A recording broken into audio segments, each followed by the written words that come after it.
Doy gracias a Dios porque, bueno, esta semana fue una semana linda, una semana donde pude tener comunión con mi Padre, conversar con Dios, disfrutar de su presencia. Yo no sé si a usted le ha pasado, pero hay veces que delante de la presencia de Dios las palabras están de más, que a veces el Padre quiere acariciarnos, quiere entregarnos de su amor y que nosotros podamos sentirnos amados por Él. Amén. En esta hora ya hemos adorado a Dios, hemos bendecido su nombre. El ambiente está lindo, el ambiente. Sabe que cuando recién comenzamos estaba pesado el ambiente, había un ámbito oscuro, había como tinieblas, algo que opacaba el servicio. Pero es la mentira de Satanás. Amén. Sabe que donde habita el Espíritu de Dios, allí hay libertad, dice su palabra. Y tu palabra y mi palabra que salen de la boca tienen poder. Amén. Por eso las tinieblas siempre retroceden cuando hay un hijo de Dios que se planta y ora y reprende todo espíritu. Amén. Porque no es menor el poder que Jesucristo le delegó a la iglesia. Muchas veces se nos olvida, pero dice que todo el poder que Cristo ganó en la cruz del Calvario fue delegado a la iglesia. Y ese poder lo tienes tú y lo tengo yo, a través de su Espíritu Santo que mora en cada uno de nuestros corazones. Amén. Yo quiero invitarte en esta hora a que podamos leer la palabra de Dios. Quiero leer en el libro de Éxodo, en el capítulo 14, a ver si el capítulo 14. Me gustaría leer unos versículos ahí, como para que usted pueda entender el mensaje que quiero llevar esta noche. No está en este libro, pero está en otro libro. Quiero darle una introducción como para que usted pueda entender más o menos el contexto. El capítulo de Éxodo 14, dije, versículo 16. Amén. Le vamos a dar lectura. Si usted lo ha encontrado, puede ponerse de pie. Y así compartimos todos juntos la palabra de Dios. Amén. Dice así: y tú alza tu vara, dice, y extiende tu mano sobre el mar y divídelo, y entre los hijos de Israel por en medio del mar en seco. Y he aquí yo endureceré el corazón de los egipcios para que los sigan, y yo me glorificaré en Faraón y en todo su ejército, en sus carros y en su caballería. Y sabrán los egipcios que yo soy Jehová, cuando me glorifique en Faraón, en sus carros y en su gente de a caballo. Y el ángel de Dios que iba delante del campamento de Israel se apartó e iba en pos de ellos. Y asimismo la columna de nube que iba delante de ellos se apartó y se puso a sus espaldas. E iba entre el campamento de los egipcios y el campamento de Israel. Y era nube y tinieblas para aquellos, y alumbraba a Israel de noche, y en toda aquella noche nunca se acercaron los unos a los otros. Verso 21 dice: y extendió Moisés su mano sobre el mar, e hizo Jehová que el mar se retirase por recio viento oriental toda aquella noche, y volvió el mar en seco, y las aguas quedaron divididas. Verso 26: y Jehová dijo a Moisés: extiende tu mano sobre el mar, para que las aguas vuelvan sobre los egipcios, sobre sus carros y sobre su caballería. Entonces Moisés extendió su mano sobre el mar, y cuando amanecía el mar se volvió en toda su fuerza, y los egipcios al huir se encontraban con el mar, y Jehová derribó a los egipcios en medio del mar. Amén. Oramos al Padre. Padre bueno que estás en gloria, Dios, te doy muchas gracias, Padre, en esta hora por la presencia de tu maravilloso Espíritu, Señor. Lloro por tu palabra que ha sido leída, Padre, y te pido en esta hora que sea tu Espíritu Santo, Padre, ungiendo esta palabra en mis labios, Señor, hermoseándola, Señor. Yo te pido que me des de tu gracia, Padre, para exhortar esta palabra, Señor. Bendigo a mis hermanos, Señor, y declaro ricas bendiciones para cada uno de ellos, Padre. En el nombre de Jesús. Amén. Amén. Quise leer este pasaje de la Biblia para que usted pueda entender un poquito la diferencia que hay entre el antiguo pacto y el nuevo pacto, en lo que Dios hizo en el tiempo de la ley y en lo que está haciendo en estos tiempos, amén. La verdad que hay una diferencia bastante grande. Dice la palabra que el antiguo pacto, que la ley era sombra de lo que había de venir. Y yo leí aquí este pasaje porque habla la Biblia ahí y centra su atención en Moisés. Moisés era el líder que Dios levantó para guiar al pueblo de Israel. Y Moisés es que tipifica a Cristo. Hoy en nuestros tiempos tipifica a Jesucristo como el libertador, aquel que sacó a ese pueblo de la esclavitud. Por eso, si usted se puede dar cuenta mientras leímos ahí, toda la atención está puesta en Moisés. Dice la palabra, le dice Dios, alza tu vara, le dice a Moisés, y extiéndela sobre el mar. Y después le dice a Moisés que divida el mar.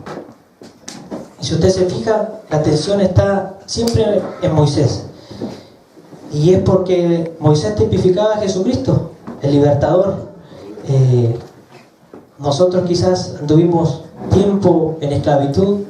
Yo quizás no tanto porque soy joven, pero muchos de algunos de ustedes quizás estuvieron 20 años, 30, otros 15, alejados de Dios, viviendo en esa esclavitud, viviendo en esas opresiones, todo lo que el mundo ofrece, opresiones, castigos por parte del enemigo, disensiones y todo tipo de cosas. Pero fue Jesucristo quien llegó a tu vida un día y te libertó. Eso es lo que tipifica Moisés aquí en el antiguo pacto, el libertador que libertó a su pueblo. Y por eso te quiero llevar yo en esta hora al libro de Josué, en el Josué capítulo 3. Josué capítulo 3, en adelante vamos a leer.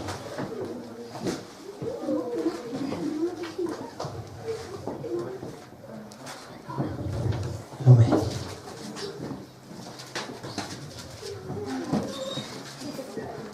Capítulo 3. Amén. Bueno, como les decía, después de que este pueblo cruza el Mar Rojo por mano de Moisés, que era su líder, dice la Biblia que cruzaron el mar y luego elevaron cánticos a Dios y allí cantaron y se regocijaron. Y luego dice que comenzaron su travesía por el desierto, una travesía que estaba estipulada en 10, 11 días más o menos. Dicen los historiadores, los que han estudiado, que ese camino más o menos tiene un trecho para hacerse en 10, 11 días más o menos. Y usted conoce la historia y sabe que estuvieron allí como 40 años, amén. Es algo un poco loco, un poco difícil de entender cómo pudieron caminar 40 años en un camino que era tan solo de 11 días, amén. Pero es a eso lo que nos lleva a la desobediencia siempre, el no escuchar y obedecer la voz de Dios. Se ciega nuestro entendimiento, nuestros pensamientos, y a veces parece que nuestro camino fuera el mejor, fuera el que nosotros debemos de llevar, amén. Dice la palabra que los caminos del hombre le parecen que fueran derechos, pero más su fin es caminos de muerte, amén. Como les decía, bueno, este pueblo de ahí entró al desierto y hasta que llega, después de haber ido quemando muchas etapas, llegan a las puertas del Jordán, se encuentran allí y allí el escenario es completamente diferente. Ya la atención no está puesta en el líder, sino que está puesta en el arca de Dios, de su presencia y sus sacerdotes. Voy a leer el capítulo 3 en adelante. Dice: Josué se levantó de mañana y él y todos los hijos de Israel partieron de Sitim y vinieron hasta el Jordán y reposaron allí antes de pasarlo. Y después de 3 días, dicen los oficiales, recorrieron el campamento y mandaron al pueblo diciendo: cuando veáis el arca del pacto de Jehová vuestro Dios y los levitas sacerdotes que la llevan, vosotros saldréis de vuestro lugar y marcharéis en pos de ella, a fin de que sepáis el camino por donde habéis de ir, por cuanto vosotros no habéis pasado antes de ahora por este camino, pero entre vosotros y ella haya distancia como de 2000 codos. Esto es más o menos como 9 cuadras, 900 metros. No os acercaréis a ella, dice. Y Josué dijo al pueblo: santificaos, porque Jehová hará mañana maravillas entre vosotros. Amén. ¿Cuántos lo creen? ¿Cuántos creen que si usted se santifica y usted busca la presencia de Dios, Jehová, nuestro Dios, va a hacer maravilla en cada uno de nosotros? ¿Sabe que la única forma de que usted pueda ver algo diferente en su vida, de que usted pueda ver maravillas, como dice la palabra, es únicamente la presencia de Dios? Es la presencia de Dios la que marca la diferencia. Y como le decía, si usted se puede dar cuenta, ya la atención no está puesta en el líder. Antes de entrar a esa tierra de conquista, toda la atención está puesta en el arca, la presencia de Jehová. Y sabes que Josué tipifica nuestra generación. Josué tipifica nuestra generación. Esta es la generación de los Josué. Esta es la generación que va a alcanzar los tiempos más grandes de conquista y que va a ver el avivamiento más grande que viene sobre la faz de la tierra. ¿Usted lo cree? Amén. Dice la palabra que la venida del Hijo de Dios será como los días de Noé. Muchos estaban de fiesta, bailando en su cuento, pero dice que Moisés entró al arca y se cerró la puerta y no entró nadie más. Y Noé entró al arca y se cerró la puerta y no entró nadie más. Y Noé significa reposo. Esto quiere decir que cuando la venida del Señor esté cerca, la iglesia, el pueblo de Dios, tú, yo, vamos a entrar en reposo. Amén. Y mientras para afuera, para aquel impío, para aquel que no quiso creer a Dios, para aquel que no quiso doblegarse ante este Dios, va a vivir un tiempo de juicio. Amén. Dice la palabra que Noé entró al arca y se cerró la puerta, y él y su familia entraron en tiempo de reposo. Pero todos los que quedaron afuera recibieron el tremendo juicio de Dios sobre la faz de la tierra, y no quedó ninguno vivo, dice su palabra. Pues así, para el impío, para aquel que no conoce a Dios, vientos de juicio, vientos de lluvia, aleluya, son los que le esperan. Pero para la iglesia, otro escenario completamente diferente. Vientos del Espíritu, vientos de lluvia, de bendición. Eso es lo que le espera a la iglesia preparada, a la iglesia que se ha guardado para Jesucristo. Pero aquellos que se han guardado, aquellos que se han esforzado por limpiar sus vestiduras, no por ser igual a este mundo, aquellos que se han esforzado. Por eso, si tú te has esforzado, vas a entrar en un tiempo de reposo y vas a ver los tiempos más grandes de conquista que vienen, porque va a haber una diferencia. Va a haber una diferencia entre el impío, entre aquel que ha negado a Dios, entre aquel que no ha querido aceptar que hay un ser supremo, un Dios, un solo Dios, una sola divinidad. No hay más divinidades como dicen otras religiones. Hay un solo Dios. Amén. Y ese es el Dios que tú y yo alabamos. Ese es el Dios que tú y yo buscamos y nos esforzamos. Yo no sé si tú te esfuerzas, yo sé que sí. Cada uno se esfuerza por buscar la presencia, por eso estás aquí hoy día. Has llegado con acciones de gracia a la casa de Dios, a bendecir su nombre. Y como te decía, el escenario es completamente diferente una vez que están próximos a entrar a la tierra prometida. La atención está puesta sobre el arca de Dios, que representa la presencia, y sobre los sacerdotes.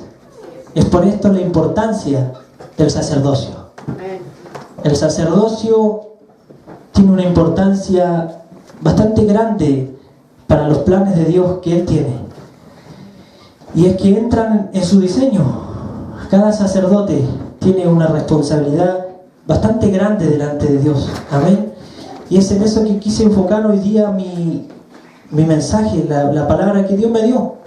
No fue una palabra que yo escogí, sino que el Padre, Él ha venido hablando de tiempo en tiempo, y este es el tiempo en que se levantará el sacerdocio. En todos aquellos que sean obedientes, porque se requiere de obediencia, se requiere de querer hacerlo, de querer dar ese paso. Y Dios va a ayudar a cada aquel que quiera ser sacerdote de hogar, a cada aquel que quiera decir: yo voy a cargar el arca de Dios, la presencia de Dios, y voy a abrir mis Jordanes, voy a abrir aquello que me está impidiendo adentrar hacia la tierra de conquista. Yo no sé si tú te conformas con lo que has alcanzado hasta el día de hoy. Yo no me conformo, yo quiero más. Y sabes que el Señor tiene más para ti. Por eso yo te digo hoy día: no te conformes con lo que has alcanzado, porque el Señor tiene más para ti. Tiene un tiempo nuevo, un tiempo mayor del que tú puedes dimensionar en tu mente. Muchas veces nosotros dimensionamos y decimos que podríamos hacerlo así, así, o cómo podría hacerlo el Señor.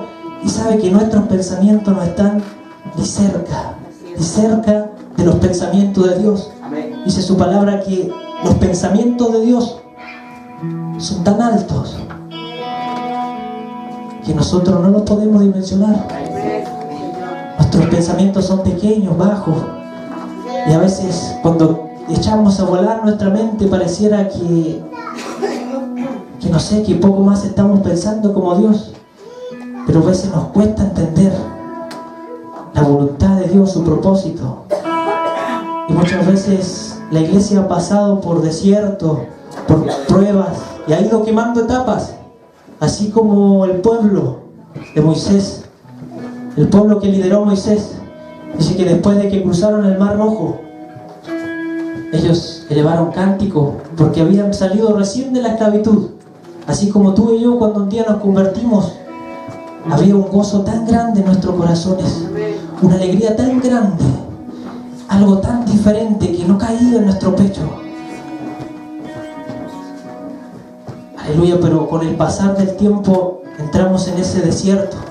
Sabe que cada cristiano, cada hijo de Dios ha pasado por desierto en desierto.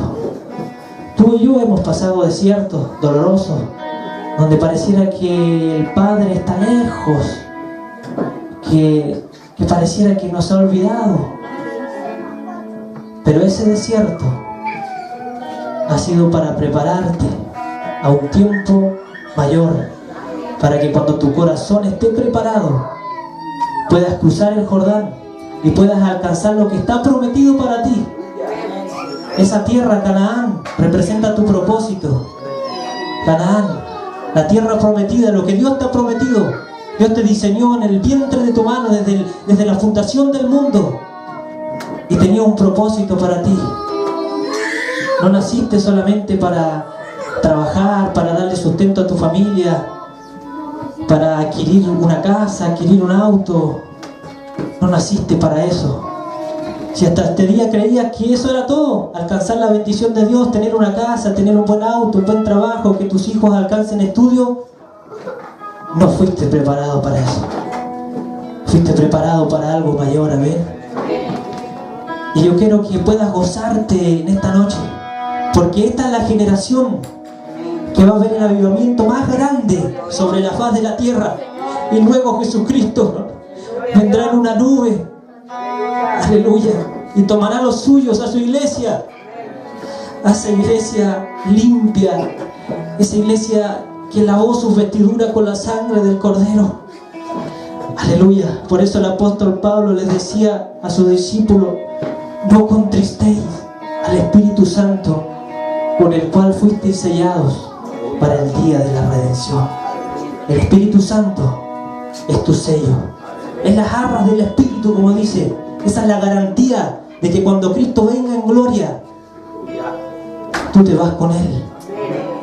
De que el Espíritu tenga completa cabida en tu corazón y en mi corazón. Ese es el sello.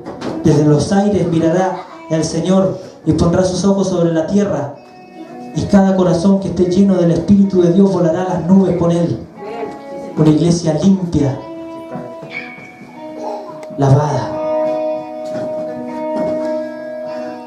Ese será el encuentro con nuestro Señor y el evento que marcará esta humanidad. Muchos quieran atribuirle que no fue el Señor. Quizás quieren atribuir porque el hombre siempre te quiere quitar Dios lo que Él hace.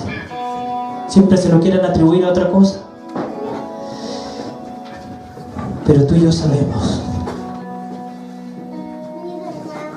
que será Cristo Jesús que ha vuelto por su iglesia. Amén. Qué tremendo será ese día, hermanos. Yo no sé si tú te has puesto a meditar de poder meditar y decir: estamos a cuenta para volar con Cristo a las nubes.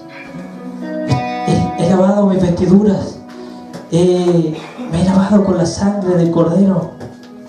Esa es la pregunta que cada día tenemos que hacernos,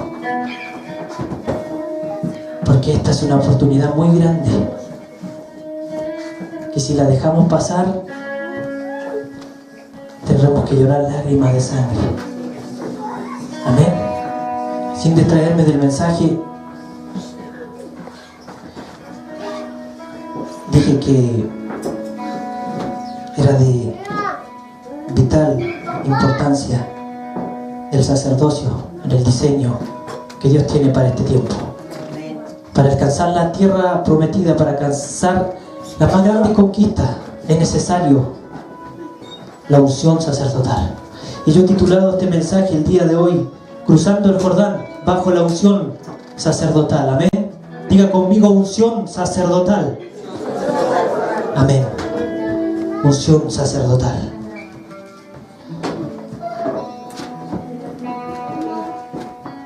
Antes de que el pueblo comenzara a marchar, a adentrarse en este camino ya hacia la tierra prometida, hubo una señal muy clara. Dice que Josué mandó a un grupo de sus líderes a avisarle al pueblo, y le dice en el versículo 3: y mandaron al pueblo diciendo: cuando veáis el arca del pacto de Jehová vuestro Dios y los levitas sacerdotes que la llevan, vosotros al rey de vuestro lugar, y marcharéis en pos de ella. ¿Cuándo marcharía el pueblo? Cuando vieran a los levitas sacerdotes cargando la presencia de Dios delante de ellos. Amén. Esto es cada sacerdote, cada varón de casa. Yo hoy día, por la gracia de Dios, soy un sacerdote, y el más pequeño de todos ustedes. El más pequeño de todos. El sacerdote más pequeño en esta casa de oración soy yo. El más pequeño. Sabe que no pretendo ver alcanzado el sacerdocio, mucho menos, pero sí quiero ser un sacerdote para mi casa, para que el día de mañana pueda ser un ejemplo para mis hijos, para mi esposa.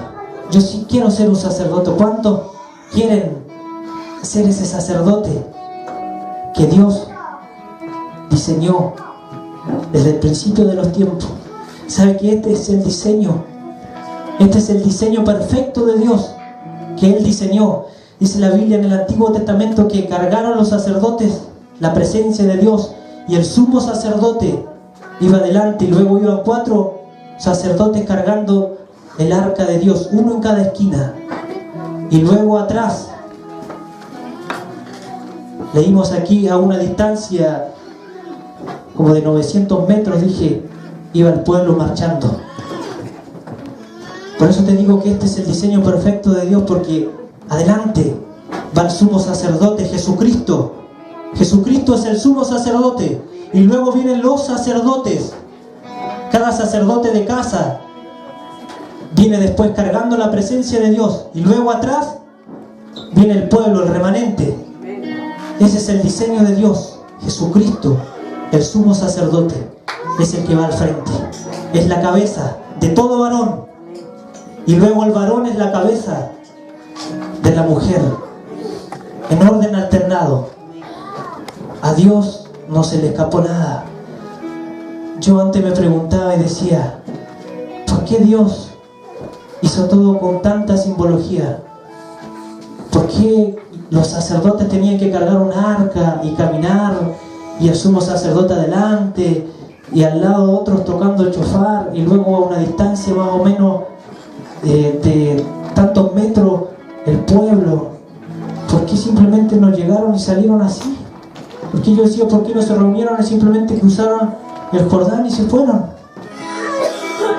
Porque ahí estaba el diseño escondido, para que las generaciones de hoy puedan darse cuenta cuál es el diseño perfecto de Dios. Jesucristo a la cabeza como el sumo sacerdote, luego los sacerdotes de Dios cargando el arca, la presencia de Dios, y luego el pueblo. Este es el diseño para avanzar a los tiempos más grandes de conquista. Este es el diseño para abrir cada Jordán en tu vida. Si usted se fija, cuando cruzaron el Jordán, los sacerdotes entran al río y las aguas se abren y luego quedan en el centro del río. Los sacerdotes quedaron ahí y luego el pueblo avanzó. No fue Josué el líder que quedó ahí en el centro. Por eso te digo que hay una diferencia muy grande entre el diseño que por muchos años se ha establecido y el diseño original, el real de Dios. Porque muchos pusieron su atención en los líderes como poco más la misma presencia de Dios. Y sabe que con esto no desmerezco a los líderes, pero la palabra no es líder, es sacerdote. Lo que necesita cada pueblo, cada casa de oración es un sacerdote, no un líder. Sabe que hay una diferencia muy abismal entre un líder y un sacerdote. Y por eso mucho pueblo se quedó con ese diseño de Moisés, que si el líder no ordenaba algo, nadie hacía nada. Que si el líder no mandaba a orar, nadie oraba. Que si el líder no mandaba a levantar un ayuno, no ayunaban. Se quedaban esperando la orden del líder. Por eso que hoy en día la que marca el camino es la presencia de Dios. Y cada sacerdote cargando la presencia de Dios puede hacer la diferencia. Yo busqué,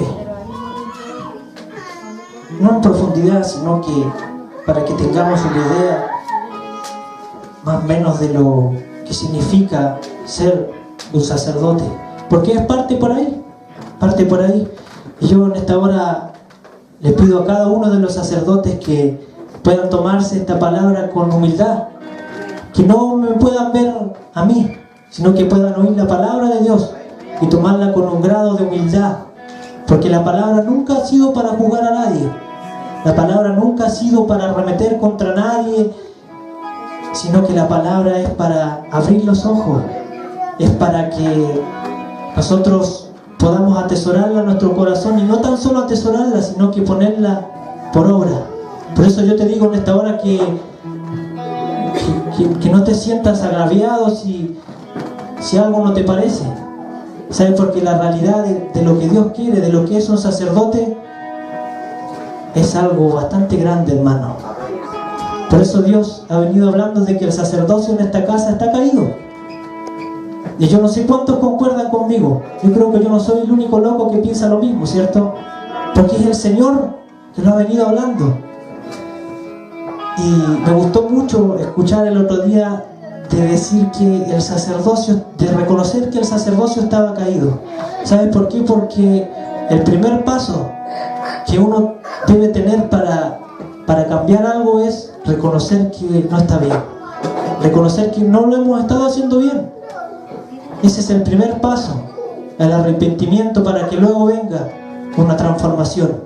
Y el Señor va a traer esa transformación en cada varón de Dios que quiera ser obediente a la voz del Padre y que quiera poner por obra la palabra de Dios. Dice, ¿qué significa ser un sacerdote? Dice, uno que va al frente. Yo no sé si usted puso atención cuando yo leí.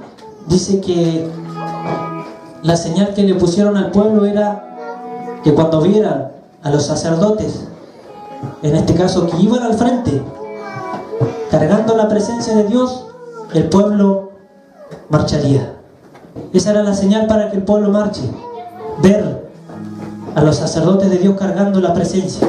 Por eso dice que sacerdote, dice uno que va al frente, dice.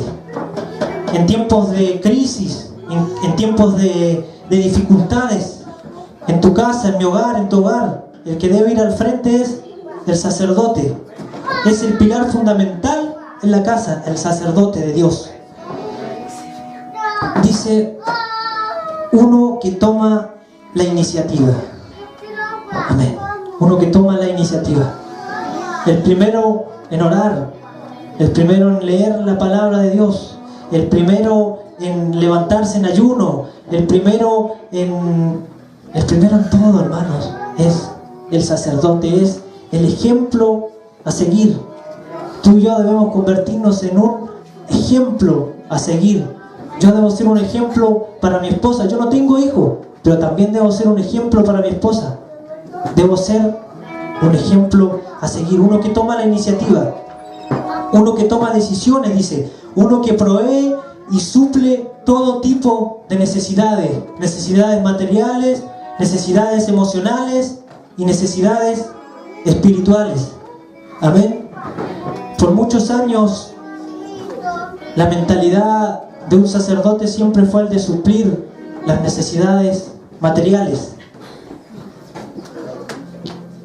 Esto implica todo tipo de necesidades materiales, pero hay otro tipo de necesidades que muchas veces no fueron suplidas, como son las necesidades emocionales y las necesidades espirituales.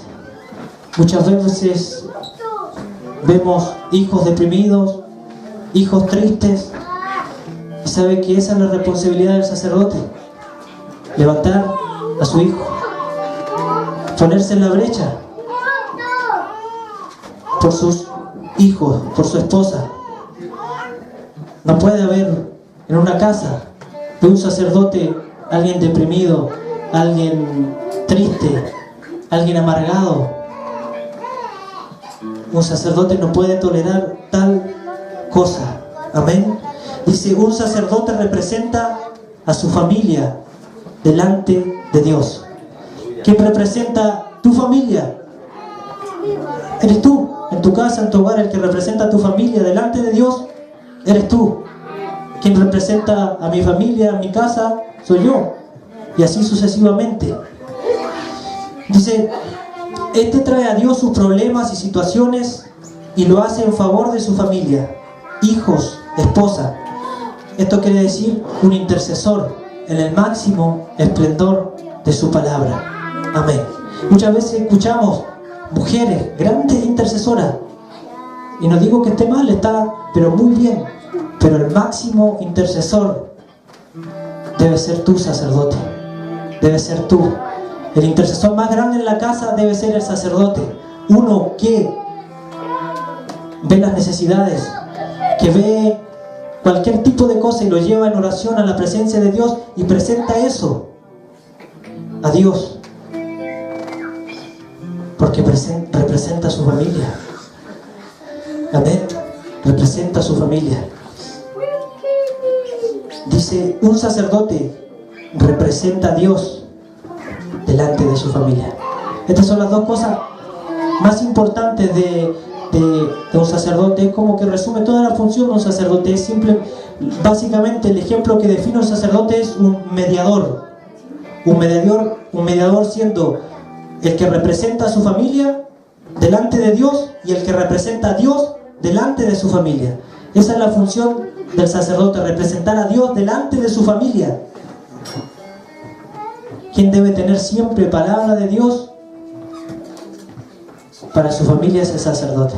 El sacerdote tiene que estar lleno de palabra de Dios, lleno de palabra de Dios, para poder impartirle a sus hijos, para poder impartirle a su esposa.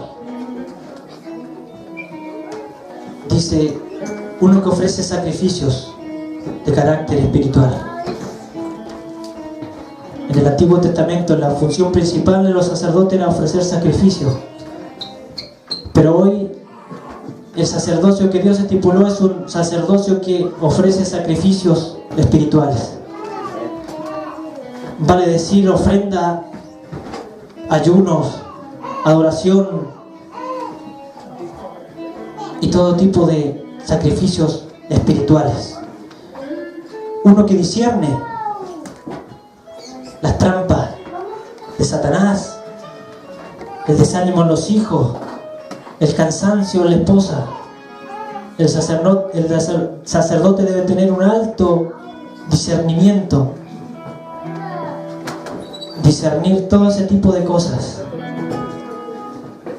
También uno que protege, uno que cuida. Amén.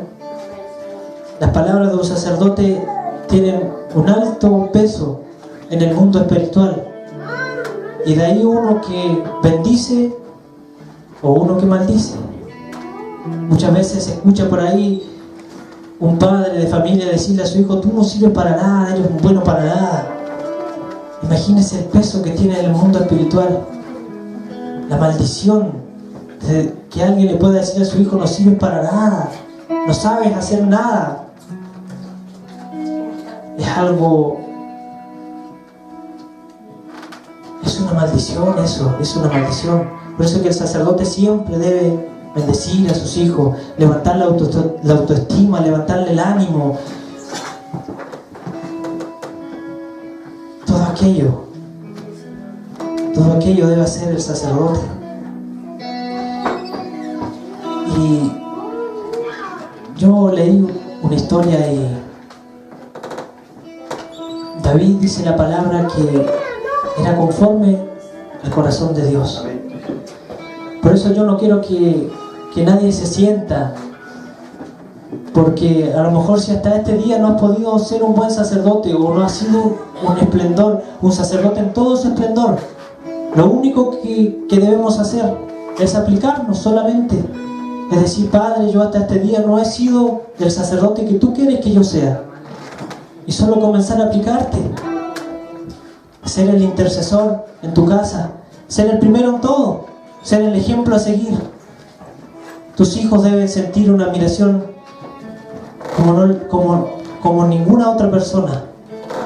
La admiración para tus hijos debe ser tú, el sacerdote de hogar. Y es maravilloso cuando el hombre de Dios entiende esto, cuando cada varón de hogar entiende esto, poder entenderlo, porque ese es el diseño de Dios. Y solo si tú lo haces, te esperan tiempos de conquista, te esperan tiempos de avance. Y sin dejar de lado a la ayuda idónea, dice la palabra que Josué mandó al pueblo a santificarse. Siempre es necesario la santificación. Cada vez que el pueblo cada vez que Dios quiso anunciarle algo al pueblo de que iban a haber cosas grandes, siempre los mandó a santificarse. Y en eso se resume todo. Si queremos ver tiempos de bendición, si queremos conquistar cosas nuevas, simplemente la santidad por delante y obedecer ese diseño que Dios tiene. Yo creo que con la ayuda de Dios no es tan difícil, hermano, no es tan difícil. Y me he gozado mucho por ahí conversando con hermanos del cambio, lo que Dios está haciendo, hermano. A lo mejor a veces no nos damos cuenta, pero Dios está haciendo cambios muy lindos. Y hay personas en este remanente que han estado entendiendo lo que Dios realmente quiere, hermano. Por eso yo te digo en esta hora: no te mires en menos, porque el Señor también tiene grandes cosas para tu vida. No solamente para los pastores tiene cosas grandes, sino para ti también tiene cosas grandes.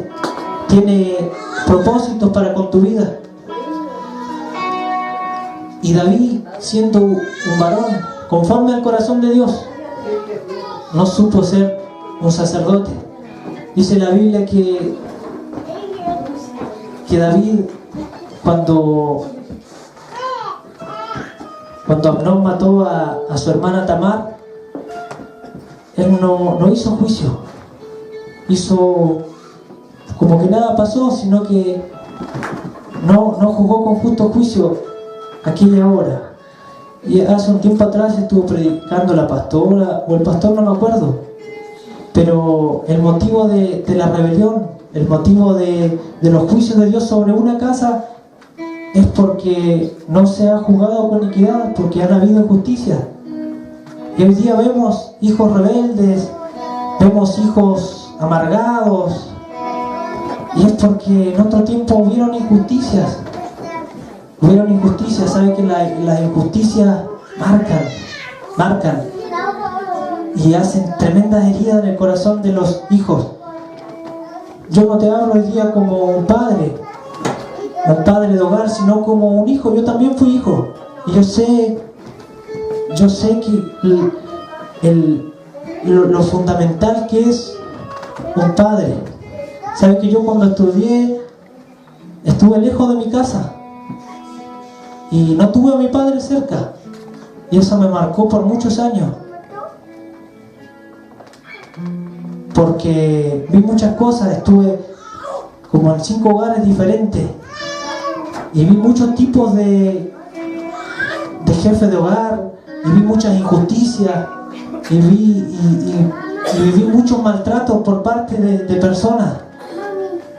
Por eso sé la importancia que tiene un padre en un hijo. Puede hacer la diferencia. Un padre hace la diferencia para sus hijos. Un sacerdote de hogar, el que tú puedas levantarle la autoestima. No sé hace cuánto quizás no le dices a tu hijo: me siento orgulloso de ti por lo que has alcanzado, te amo. Esas son palabras que marcan el corazón de un hijo. Que tu padre te diga que se siente orgulloso de ti, que te ama. Esas son cosas que marcan la diferencia. Esas cosas marcan la diferencia, hermano.